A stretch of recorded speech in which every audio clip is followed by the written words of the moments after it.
Alright, hi everybody, I'm Lucas Yonda. My talk is on the indirect democracy, but first I want to give a big thanks to Rohan and Melissa. They've done an awesome job this whole year through this club.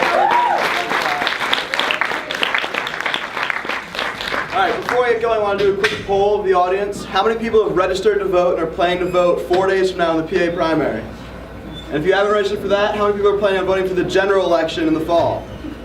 So this pertains to all of you, and even if you haven't registered and you're not old enough, you will eventually vote. So you're going to have to know this information at some point down the line. So if you've been following the campaign, you'll recognize these two people, Bernie Sanders, Donald Trump. And I've highlighted them because I consider them the outsiders in this campaign. And they've come from behind. At the beginning of the year, nobody expected them to be able to win. They were counted out, they looked at as almost joke candidates. And now they're seriously competing to win the nomination in both parties. And the real question is why? Why is that happening? The short answer is that we hate our government. Almost everyone thinks our government doesn't do its job. Trust in government is at all-time lows in all three branches. And Bernie and Trump do a great job of feeding off this hate. They tell us that we're getting ripped off. They tell us that the system is rigged against us and we need big change to fix that. And people want our government to be at fault for our problems, so we look for these candidates who are going to make big change. So that's why they've risen to popularity recently. However, this rise has not gone unimpeded. You have the insiders, who are Hillary Clinton and Ted Cruz. In fairness, Ted Cruz isn't entirely an insider because the Republican Party doesn't exactly love him either. But for the sake of the argument, he's more of an insider than Trump, so I'm going to consider him an insider. And what does it mean to be an insider? Really, on paper, it means that you're going to stick to the status quo. You're not going to change up a lot what's going on currently, and you'll just do minor adjustments, but in reality, it's just the person who the party supports. The elites of the party support these two, and thus they have the advantages of being supported by the inside of the party. And those advantages are formed because of how our government is set up. And that is because we have an indirect democracy, not a direct democracy. If you don't know, a direct democracy is when each person votes on laws and votes for our president directly. So it's kind of like a glorified town meeting. But in the US, that's not really feasible because we're such a big country. So you couldn't have everyone vote for every law, it'd be chaos. So we have an indirect democracy, where we elect representatives who then vote on our behalf. And so on paper that looks good and should work for countries big in the US, but in reality it's kind of crooked, and especially in the election system. I'm going to focus on the primary election because it's happening right now, and that means I'm going to focus on the delegate system. I think a lot of people have heard about what candidate has won delegates, or how many delegates you need to win the nomination, but I think there's a lot of confusion around what delegates really are. So I'm going to answer two quick questions. What are they, and who are they?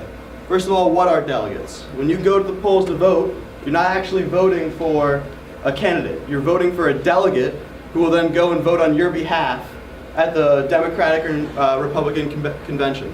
So it's kind of a two-step process. Might seem like it's not necessary, but that's just how it works. Who are they? Really, anybody can be a delegate. Most of them are either chosen by the party or elected, but anyone who's over 18 can sign up, fill out some forms, and hope to get elected. It's not a strict process, but it's a lot of power to put in someone's hands who doesn't necessarily have any qualifications. I'm going to focus on the primary system in PA for now because it's one of the more corrupt ones and it's our home state, so I think it's important to know.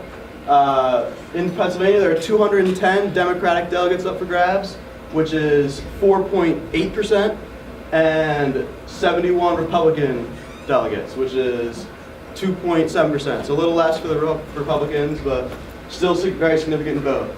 So for the Democrats, in my opinion, what the big problem with the system is superdelegates. And if you don't know what a superdelegate is, I'm going to answer the same two what are they, who are they questions real quick. What are they? Superdelegates, unlike regular delegates, don't have to listen to the popular vote. They go to the convention, they vote for whoever they want. Doesn't matter what the people think, they just do what they want. And they actually make up 15% of the total Democratic delegate population, so it's a big chunk of the votes just doing whatever they want. In my opinion, that's not a very democratic system, to have such a large chunk just doing what they want. And who are they? They're usually high-ranking party members, such as congressmen or former or current presidents, and what those people have in common is they're all insiders. So you can guess in this year's election where the superdelegate vote's going. It's the insiders. So Bernie Sanders is currently getting killed. He has 38 superdelegate votes compared to Hillary Clinton's 502. So these are people who don't listen to the popular vote, who are skewing it and making the Republican race kind of a blowout, or the Democratic race kind of a blowout, even though Bernie's only down 277 real delegates. But if you look back at 2008, you can see Clinton was killing Obama and superdelegates then too. You can see at the end of the election, a little bit after we are now, it could switch. That kind of just shows how the superdelegates do what they want. They don't listen to the public vote, they just switch willy-nilly, they vote for whoever they want, and they don't really care what the people think. And that could happen this year. I personally don't think it's gonna. I think it's too far in the race for such a big switch to happen. You can see how they just change their mind whenever. If you're a Republican voter, congratulations, you don't have superdelegates, but there are problems in the Republican system too. And that gets a little complicated, so I'm going to zoom back in on PA, because it's especially bad.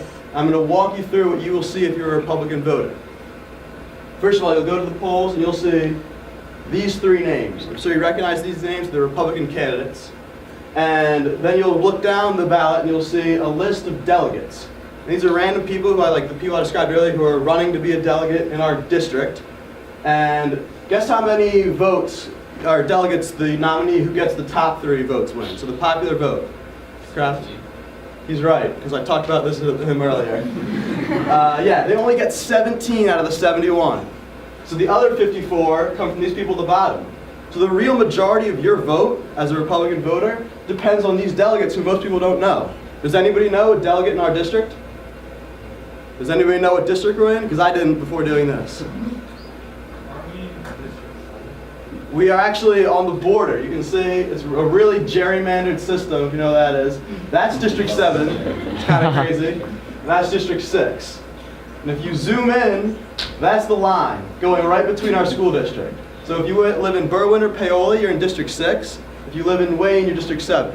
I'm going to talk about the delegates from District 6 because that's where we're sitting right now. But if you're interested in District 7, just come talk to me after and have those ones on a slide too. So District 6. If you are a Republican primary voter and you believe that the person who wins the popular vote should win the nomination, these people have agreed to do that. They're going to vote according to the popular vote. They're going with the system like most closely aligns with democracy. But if you're a Trump supporter, this man, Wayne Buckwalter, has said no matter what, if he wins, he's voting for Trump. No matter what the people say, Trump gets his vote. And this lovely couple, the Wirtz, are voting for Cruz no matter what. They don't care what the people say. Cruz is going to get their vote if they get elected. And lastly, Michelle has refused to comment. So if you like the wild card, she is just doing what she wants. She's going to play it by ear when she gets there, I guess. And for Republican voters, don't worry. This system is only for PA. PA is by far the worst. But there's another problem facing the Republican Party as a whole in the end of the summer, which is the possibility of a contested convention. If you don't know what that is, it's pretty simple. To be the Republican nominee, you need 1,237 votes. If you don't get this number, then they re-vote. But in the re-vote, a large percentage of the delegates become unbound, 61% actually. So they all act like superdelegates then who can vote for whoever they want. And once again, the system is kind of not at all democracy anymore. They don't have to listen to the people. A large chunk of the delegates just do whatever they want, so they're not going to listen to the popular vote. They could elect someone who has very few states and is losing by far in the general election. So this year, this man Trump is praying that he gets to that number, because the Republican insider core of the party hates him, and they don't want him to win. And so they're hoping for a contested convention, because that way they can pretty much pick who they want to win. And right now there's a rule that the GOP candidate has to win at least 8 states, but the elites of the Republican Party have said that they're willing to change this rule a little bit, which means that someone who won 0 states could win the nomination. And that's how we see people like candidate Romney this year has been thrown around, or Paul Ryan as possible actual Republican nominees in a year where they've won 0 states and have 0 popular vote. And now I understand if you don't like Trump, you don't like Cruz, that you might support this system where you get a candidate that you like running the nomination. But really think about what that means for our democracy. Someone who has no votes is going to upset someone who almost has a majority, who's this close from getting a majority, is going to get upset, and you're going to give it to the nomination to someone with no votes. In my opinion, I don't love Trump either, but I don't think that's a fair way to do things. I think it should be a democracy where the people's vote counts for who gets the nomination. But I don't want you guys to think that because of these superdelegates and because of the contested convention that you shouldn't vote, that your vote doesn't count. I actually think the opposite is true. I think it's more important than ever for everyone to vote because the system is rigged against the outsider. If you're someone who doesn't like the government and you want to see change, please go vote. Vote in the presidential election, vote in state elections, vote in every election you can, because it matters more than you think. And it's clear that we're going to need a large majority to upset the system that's rigged towards the insider. Thank you very much.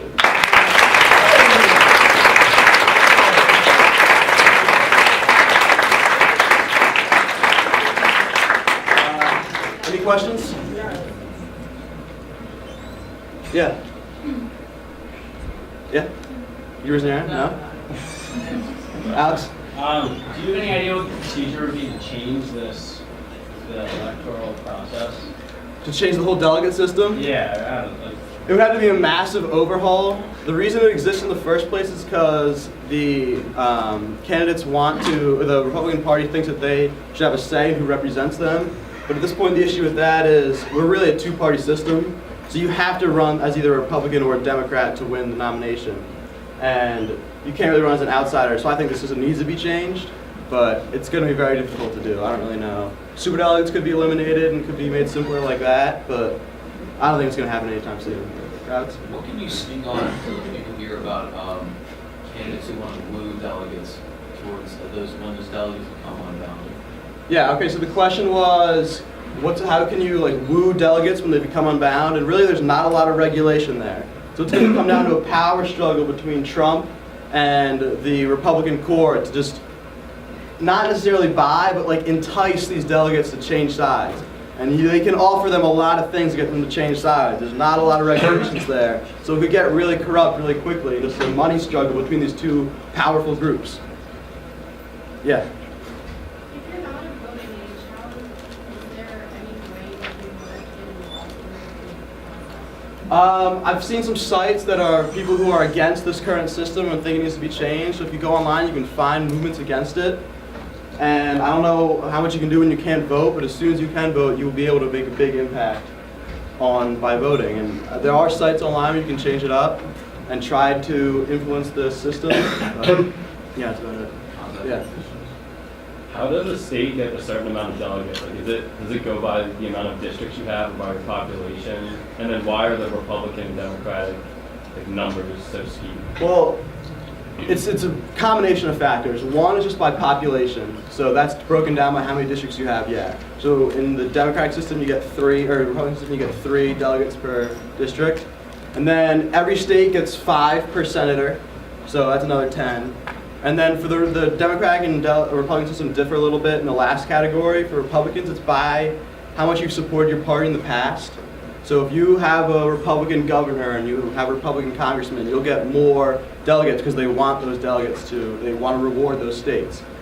And for the Democratic side, they want states to vote later to prevent front loading, which is trying to have your primaries as early as possible. And so the later you have your vote, the more delegates you get. Which is why PA has a lot, because we're a much later vote. Any others? All right, thanks a lot, guys.